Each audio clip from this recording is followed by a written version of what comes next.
Ser humano é ser contraste. Luz e sombra, amor e medo, calma e caos.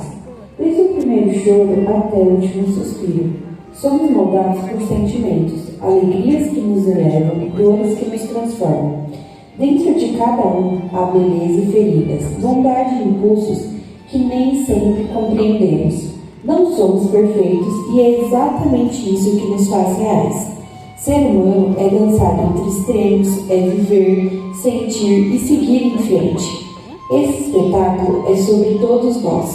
É sobre sentir a flor da pele, é deixar a alma sem armadura, onde tudo invade, pulsa e ecoa profundamente.